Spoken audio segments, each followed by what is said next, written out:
Sid. Your new companion appears much more formidable than your uncle. Should I be worried? You haven't been introduced. Jill, Clive has told me much about you. All lies, I'm sure. Your Stolas said that Dalamil has a bandit problem. Indeed. Although, you're a little late. They left with our food and guild days ago. Any idea where they went? The desert's a big place. Your guess is as good as mine. But the fact is, I have more immediate concerns. What did you say to me? What did you say? As if by magic. Let's just say we've yet to reach a consensus about how to solve Dalamil's little problem. And at this rate, it won't be the actions of the bandits which prove to be our undoing. It will be our own. I've tried reasoning with the dissenting parties, but even the Desert Hare has limits. Perhaps we could talk to them. What makes you think they'll listen to us? What makes you think they won't? She makes a fair point, Sid. And you won't have wasted much of your precious time if you fail. They're just across the courtyard.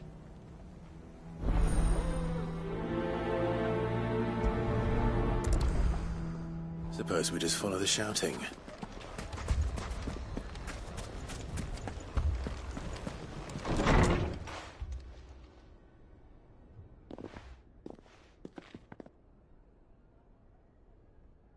You wouldn't talk like that if it had been your men whose throats were slit.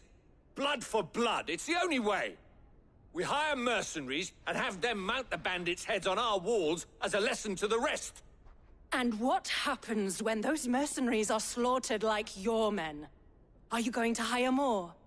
We're better off using that coin to buy food and supplies. If we hire mercenaries, the only thing we're buying is the bandits' ire. And you cannot fill empty bellies with that. Do you hear me? But what happens when they come back? Maybe it'll be your throat that's slit. That's enough. Both of you. Any more of this and I'll throw you out myself. Come back when you're ready to talk like adults.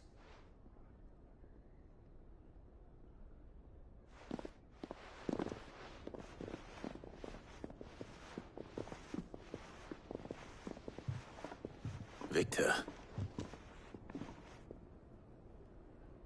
What's he doing here? Sid. And Lady Jill. What brings you here? I was about to ask you the same thing. Costness is in chaos, and the markets have all but ceased to operate. The Briar's Kiss here in Dalamil is the only place I can reliably obtain supplies. I was here to do just that when Master Lubor told me of his troubles. He thought I might be able to talk some sense into these fools. But if you're here, I suppose his patience must be waning. Who are those people? Those were the thorns in Lubor's side. And the reason this place might be headed the same way as Costness. It's these accursed skies. The darkness is enough to drive a man to madness. Or an entire city, for that matter. We're still working on the skies. But in the meantime, perhaps we can find a solution to Dalamil's problems. I hope so. For all our sakes.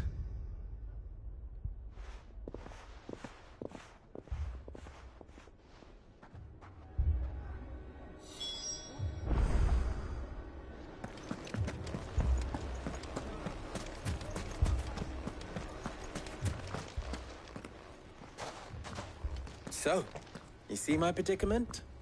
What I saw was a room full of people who were angry and afraid. And with good reason by the sound of it. But if left to smolder, that anger and fear could set the entire town alight. My thoughts exactly. What to do? Both sides wish to protect their homes and livelihoods, if only they could agree on how. But as long as they are divided, we are vulnerable. And if there's one thing bandits like... What would Sid the Outlaw suggest? Well, If it were my namesake, he'd let them choose for themselves, and be on hand to pick up the pieces when it all went wrong. That sounds like a recipe for disaster. A recipe for disaster is precisely what it is. But perhaps that realization would be enough to make them question the ingredients. While it's plain neither Conrad nor Natalie will countenance the other's proposal, it may still be possible to make them doubt their own, before presenting them with a third option. And that would be? To pool our resources and save the city ourselves.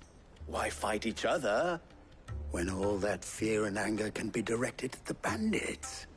It appears we have a plan of action. Victor, pay Conrad a visit. See if you can't convince him of his folly. I'll speak with Natalie. As you wish. Your faces are not well known in this town.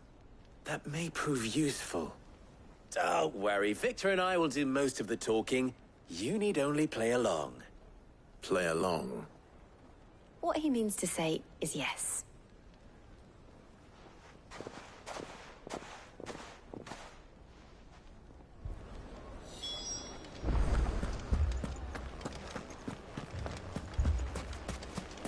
What a shop.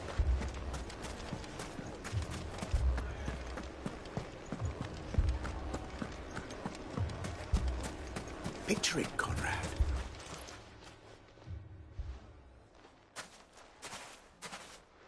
Ah, here she is. The Lady of the Spear herself.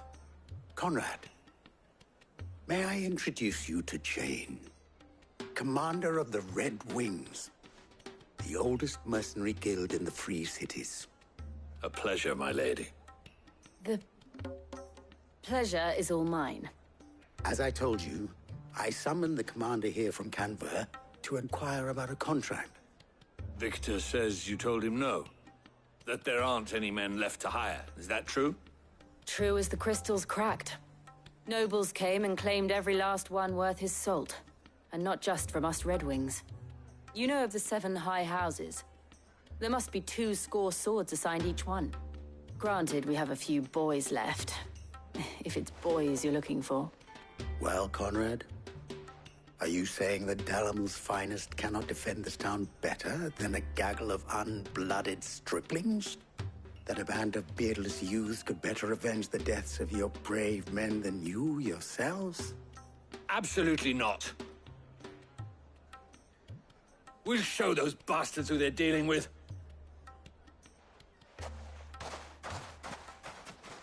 I can't believe that actually worked. Conrad's not what you call the brightest candle in the crypt.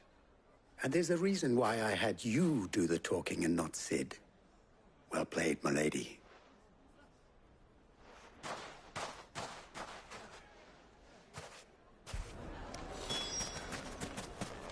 Then let us band together and show these brutes that Dalimil is not to be trifled with.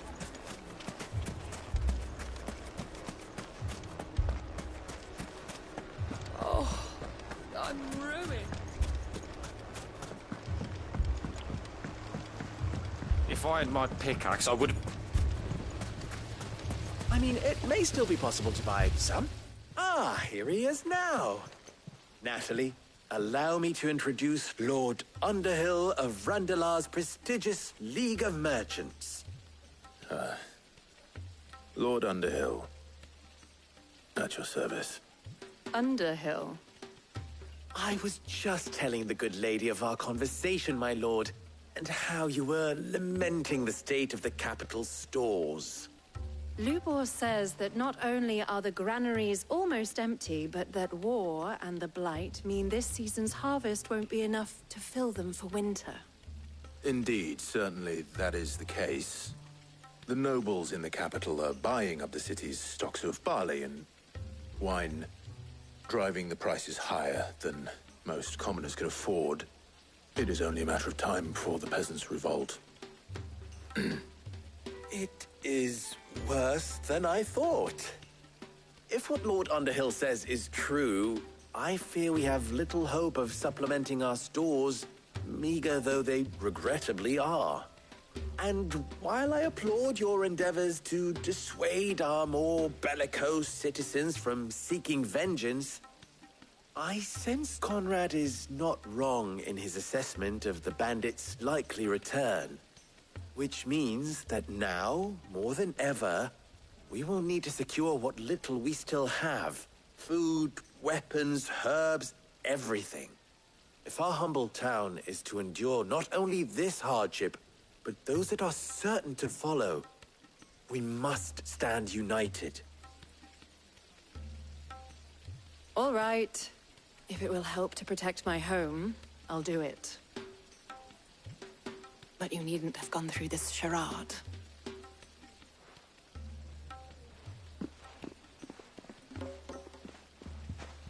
Thank you, Clive. Your performance was nothing if not workmanlike. She saw right through it. I didn't say it was good, merely that it produced the desired effect. Now, my scouts should be returning shortly.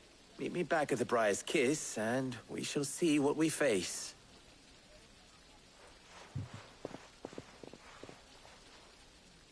I'm not convinced our roles in this ruse were entirely necessary. I don't know. Conrad seemed quite taken with you. Mummy, I'm scared. My shop.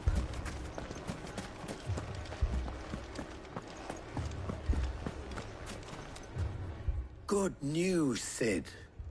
Both Conrad and Natalie have somewhat gracefully accepted their new roles.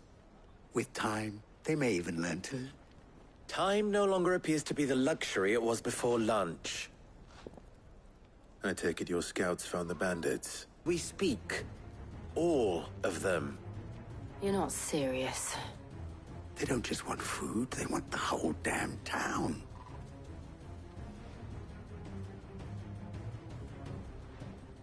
I have a favor to ask.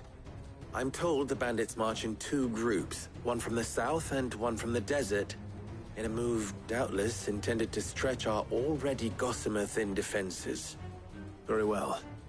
Jill and I will meet those from the desert. But what of the rest? The rest, my friend, the city shall fight. Together. The stakes, I concede, are high. But if this does not unite Dalimil, nothing will. That is a lot of faith to put into those who had their hands around each other's throats but a moment ago. Then it will be for us to see that their hands are kept occupied. And I do mean us. I thought you might say that. We'll hold them off for as long as we can. And we will do the same.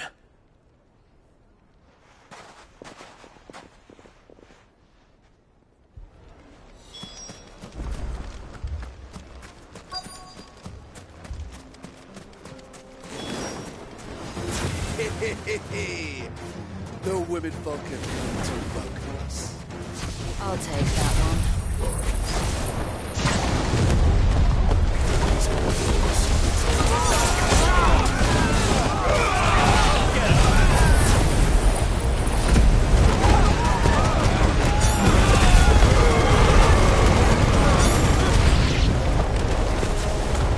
They mean to overwhelm us.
The townspeople. Could they have held out? I don't hear any fighting. What do you think? That we should hurry.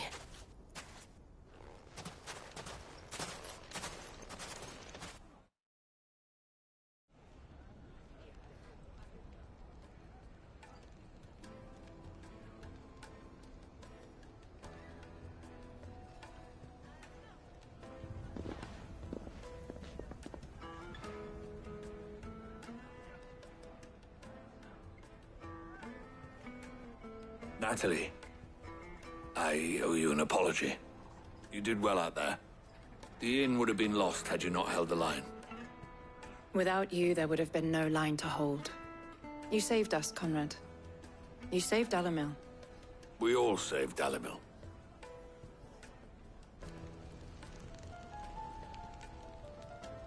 Conrad seems to have had a change of heart. I'd say they both have. I take it from your presence that our visitors from the desert won't be joining us either. Pity. The plan worked, Sid. Granted, it only took an army of bloodthirsty bandits at our gate. Calm now, Victor. Why quibble over the details? We are united, and that is all that matters. As for you, Sid, you fight considerably better than you act. I'll take that as a compliment.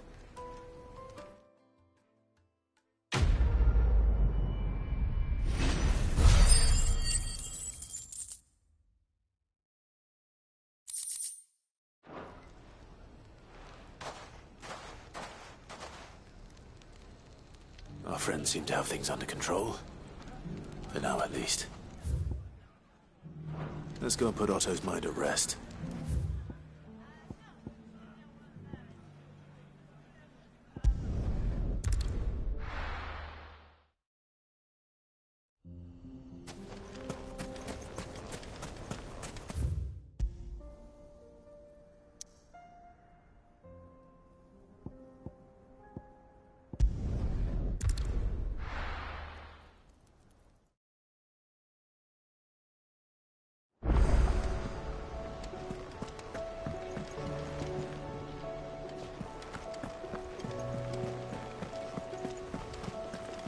Did you see that?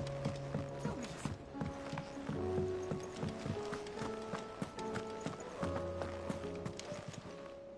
How may I help you today, Clive?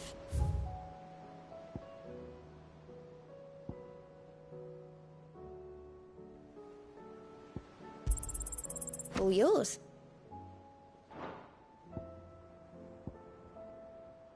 Best of luck out there, Sid. Was wondering when you turn up.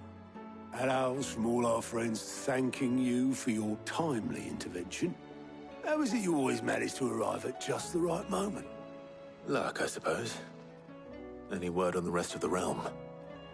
Let's see. Storm's still crying out for mother crystals. The nations are still in chaos. And the skies are still the color of a kick in the kidneys 2 days on. So... Right. Clive, we knew this was going to happen. Well, not the bleeding skies part, but you take my point. Now's not the time to second-guess yourself. Now's the time to visit the infirmary. Talia says your brother's awake. Thank you, Otto.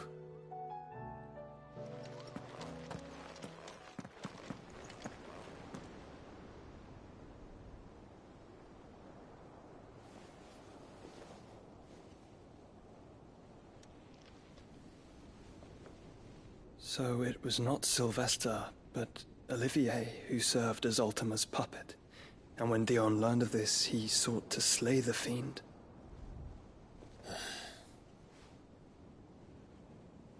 Only for his father to take the spear that would have freed him. Enough to drive a man to madness. Small wonder he hasn't stirred. I would be afraid to wake. Had I but reached out to him sooner, warned him of the threat Ultima posed. But now, both an empire and her prince lie broken. Joshua, What do you know of Ultima?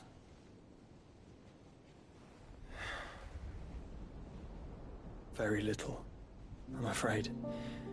Despite my best efforts. 18 years ago, as I lay buried beneath the rubble of Phoenix Gate, 'twas not death who came for me, but another. And it was my rescuer's care I first heard of Ultima.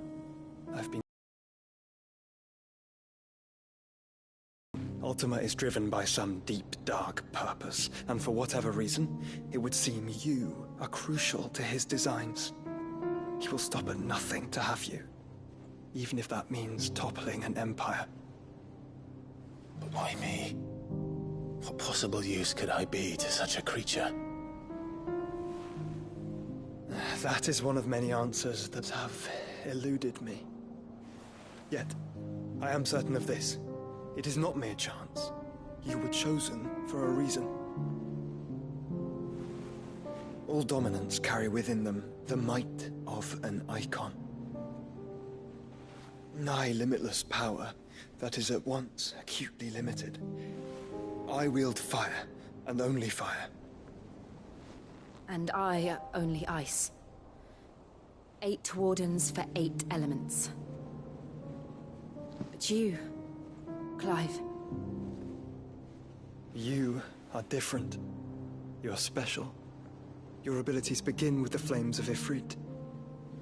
But they do not end there. The fact Ifrit can even exist goes against everything we thought we knew of dominance.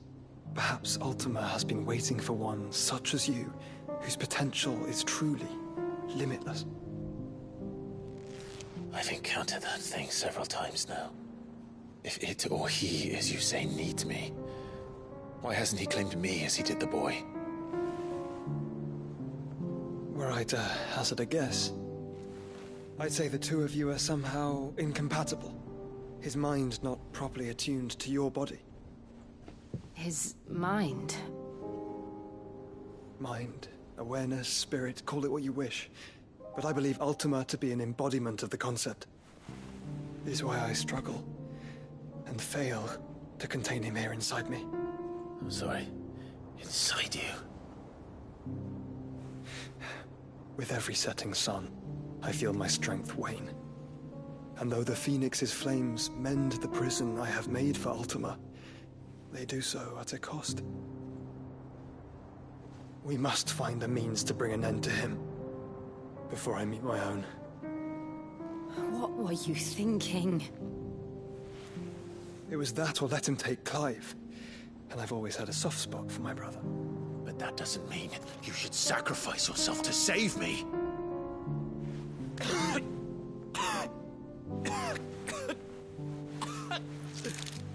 Joshua. Clive, it's Gav. There's an army of Akashic at the gates of Canver.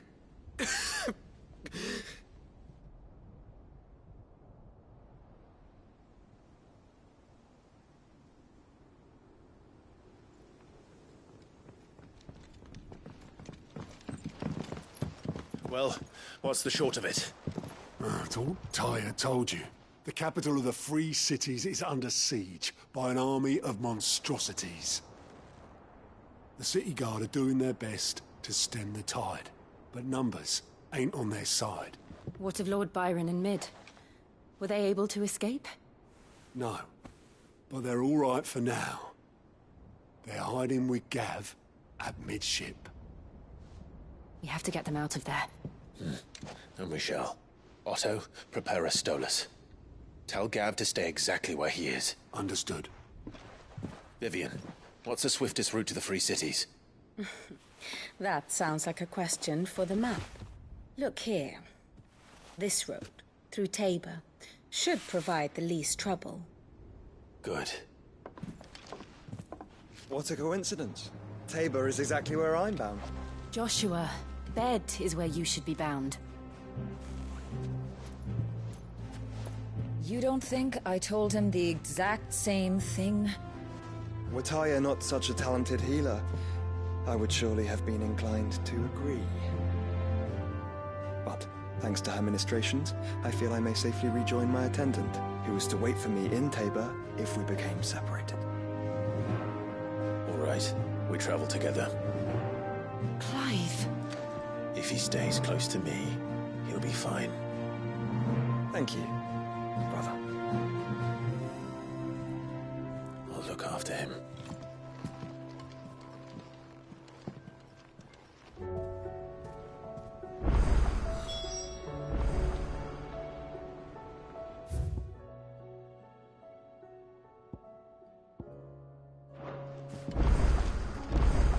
What will it be today? I cannot claim. So, ironic. What is it that you wish to learn? One must understand one's place in the world.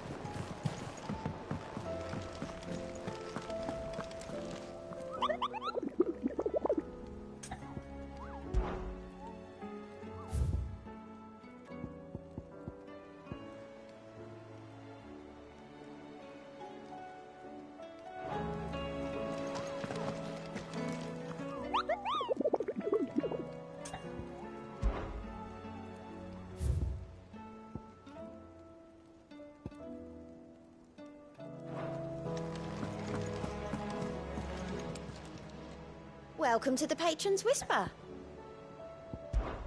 Off you go then. Clive!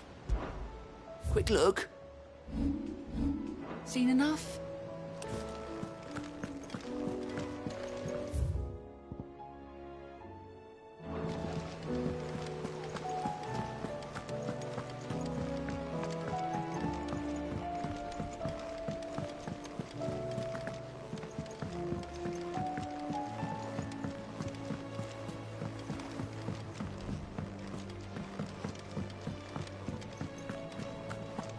Seems the hideaway is blasted book. Here, you put me in this situation, Clive. You can bloody well get me out of it. I need a hand with a recipe. Are you sure it's me you're looking for? I'm not much of a cook. I'm all the cook will be needing, thank you very much. What I want from you is a little of your time, right? Oh, and perhaps your sword. You remember Ivan's stew, right? Well, despite the look of the thing, and that awful stench, people wolf it down.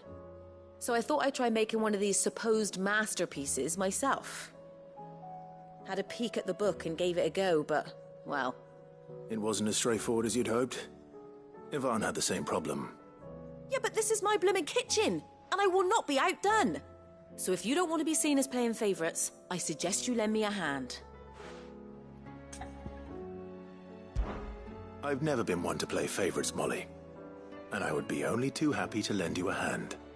So, what's on the menu this time? A fried mortress of skyworm. That's one heck of a name, innit? Recipe seemed easy enough to an old hand like myself. Thought I'd followed it to a T. Only, turns out skyworm livers and drake's mint are not what I thought they were. At least I hope they're not, given the rancid mess they made.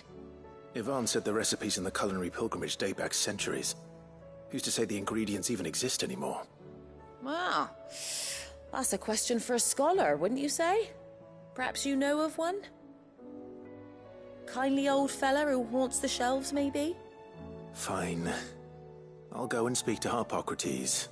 Perhaps he'll know something. And if he does, I'll see if I can find your ingredients for you. You do that. Lest we forget, you've got a reputation to uphold.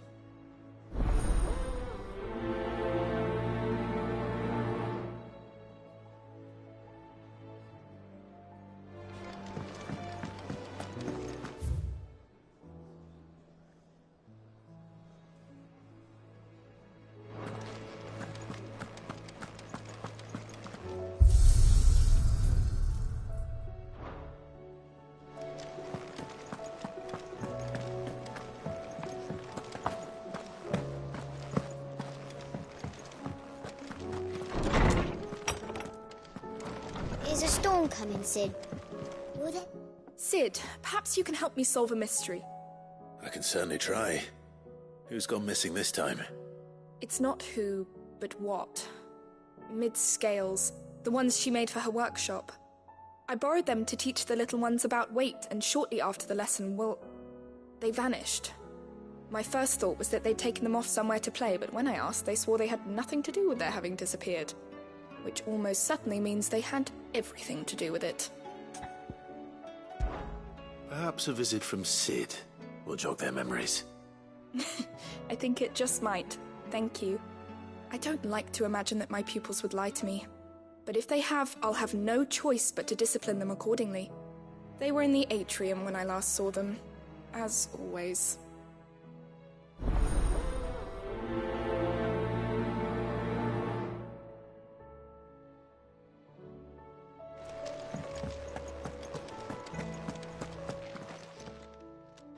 Lawsman Harpocrates, I've come to pick your brain if you don't mind. It's about the book you lent Ivan. Ah, Valisthea, A Culinary Pilgrimage, a classic. One of my favorites, in fact. The young man did a wonderful job with the Chance's stew. I do hope we shall be able to sample more such marvels in due course. That's actually why I'm here.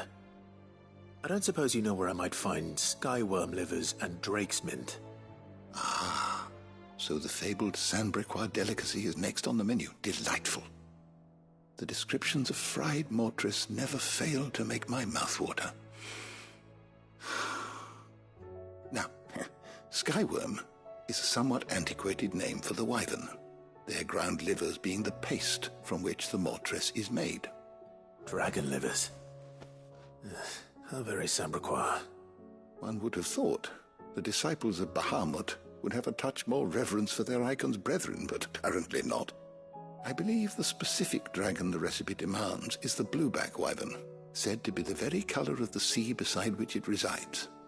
So we know where to look for our liver. But what about the drake's mint? Saint's bonnet in contemporary parlance, a herb which grows along the North Reach coast. I gather that one can locate the cheerful yellow flowers by their heady scent alone, so I'm sure you'll have no trouble finding them. I may add that people once believed game was best served with the flora that sustained it in life, in which regard fried mortress of skyworm is undoubtedly a typical dish of the time. Meaning that if I find one, I find the other. To Northreach, then. Best of luck, Clive. And do save me a bite once the dish is complete.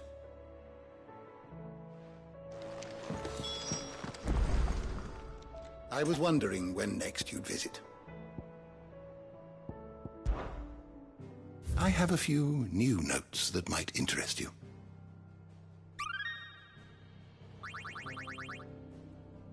You wish to study the tomes? Is a storm coming, Sid?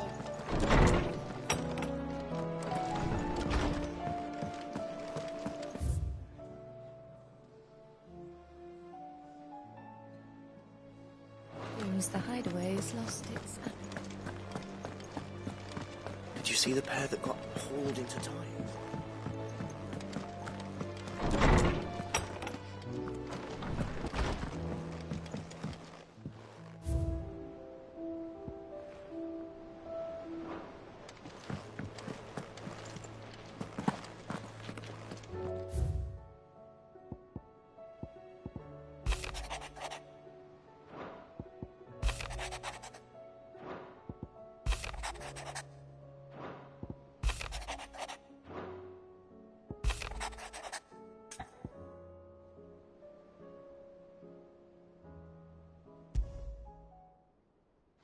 Rutherford. Wasn't that the name of my uncle's manservant? Why would he be at Martha's Rest?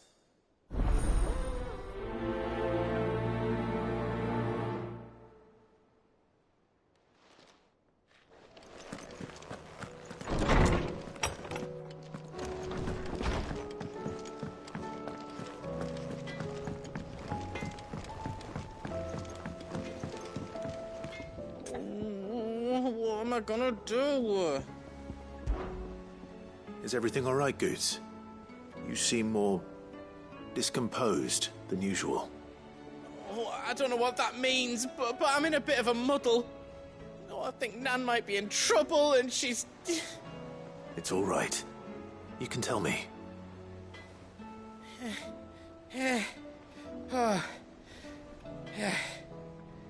There was a trader came by. One of our usuals, like. Said he'd heard some rotten rumours about her down Dalimil Way. Folk are saying she's been selling to bandits and cutthroats and that. I mean, she's fond of a chance to make a coin or two, aye, but she'd never do business with baddies. Especially not the kind who go hurting people who haven't done out. I wanted to ask her about it myself, but I'm scared she'll give us a tongue lashing. She'd never give your tongue a lashing, though, would she? Don't worry. I'll speak to her. Oh, thanks, Clive. You'll let me know what she says, won't you? Of course. I'm sure it's all just a misunderstanding.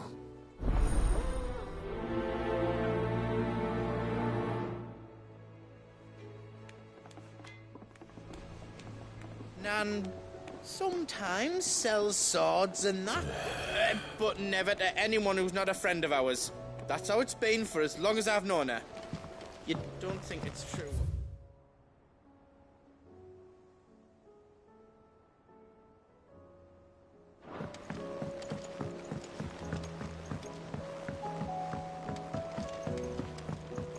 I heard the Emperor was impaled on his own.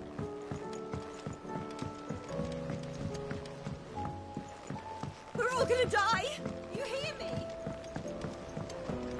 What do you reckon we should do?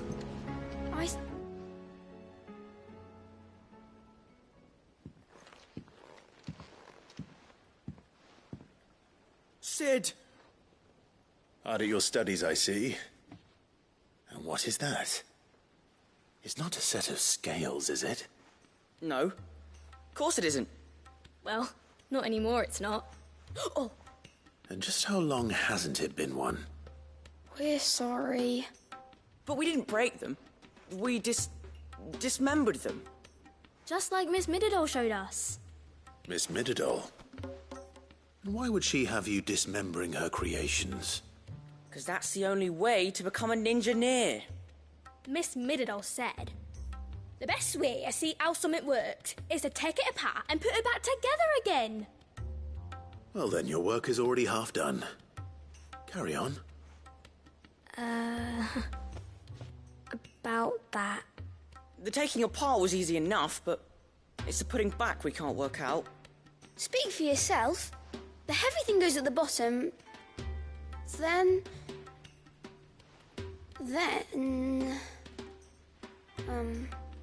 You three need to learn to take responsibility for your actions. So let's have a look at these parts with fresh eyes, shall we?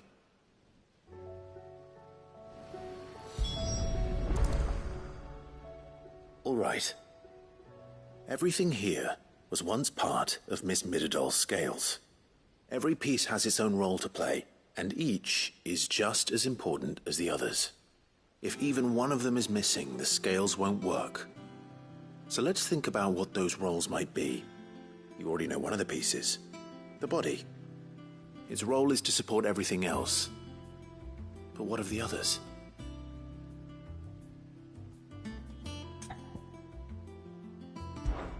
This is called the arm. Why do you suppose that is? It doesn't look much like an arm. You're right.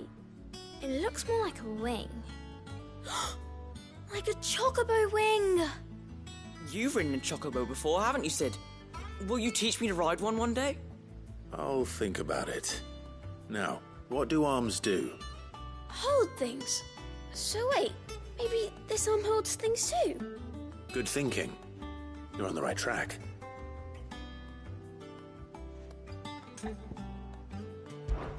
These round parts are called the pans. You all know what a pan is, don't you? I do.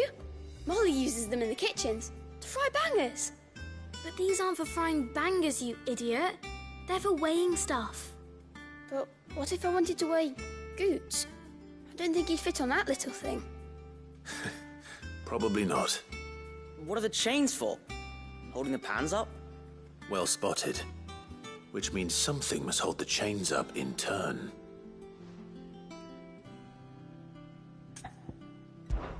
This tiny piece is what's called a cogwheel, or gear. Have you ever seen one before? I have. Miss Miradol's dungeon is full of them. Most are on the floor. She puts them in all her inventions. They spin round and round and round and round and... That's right. They're very useful when you want to make things move. Do you remember if there was anything on the scales that moved? I remember the arm moved when I tried weighing an apple. And then somebody ate it. Not my fault. You shouldn't have tried weighing it before lunch. You know what part's supposed to move and how it's supposed to move. So, let's put the pieces together first, see what doesn't move, and then stick the cogwheel to that. Not a bad idea. You see? It's not so difficult. So, now that we've taken stock of the parts and learned what they do, what do you think? I think we've got it. Then here's what we'll do. You tell me what goes where, and I'll put the scales together. Well, obviously you need to start with the body. All the other pieces fit onto it, don't they? And the arms go on the body, just like real arms. Or wings, if you're a chocobo. And then the arms hold the pans by the chains. Very good. Let's see if that works. There. All finished.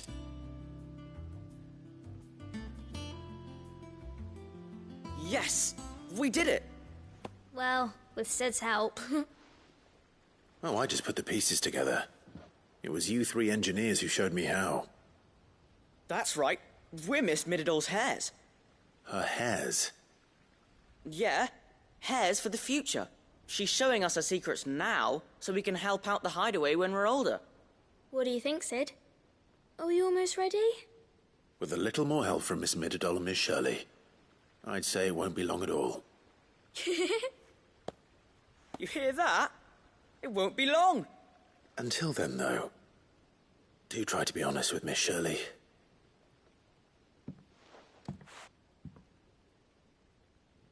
Hey. Sid forgot about it. Do you?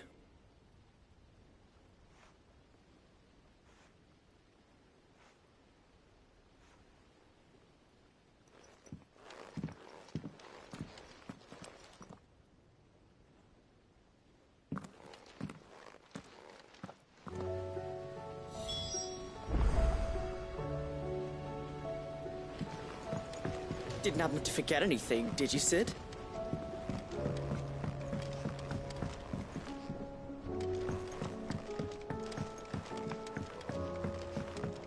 All this fuss over a few dark clouds. You'd think the people here had never seen a storm before.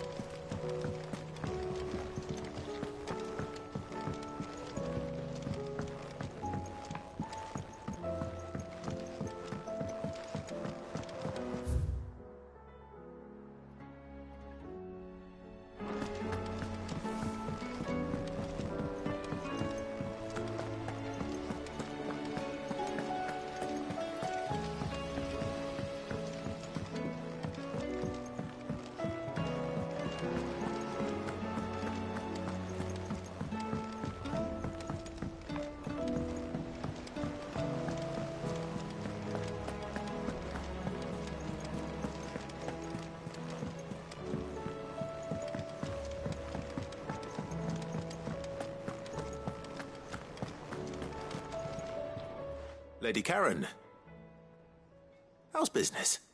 Not nearly as foul as the weather. You're doing good trade, then? Both in and out of the hideaway? Can't complain. Wait, what exactly are you getting at? Not once in 5 long years do you pay my affairs half a care, but here you are today, raking me over the coals like a bloody popoto? Just asking. Out of interest. All right. I'm here because I was told that certain rumors have been circulating. about you selling weapons to brigands. Oh. Are you? And who was it who knows me so well as to tell tales of my evil exploits? I didn't exactly hear firsthand. All I know is that someone in Dalimil has been spreading word to that effect. And what? You believe it? You think I'm profiting off the blood of innocents, do you? Look, I've done things I'm not proud of. Might be there were a time when I turned a blind eye to the wretchedness of the world so I could line my pocket. But that woman is no more. And you'd know that if you'd ever paid the slightest bit of notice. You're right, Lady Karen. I apologize. It was wrong of me to doubt you. No, it was. Now, I reckon you've got better things to do than pointing your do-gooding finger at a poor old woman. Of course. Good day.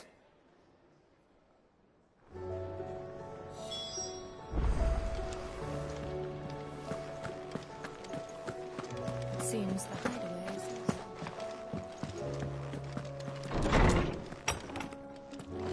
is... Is a storm coming, Sid? Will there be... Well, did you solve the mystery? It was as you thought. The children had the scales, or the parts of them at least.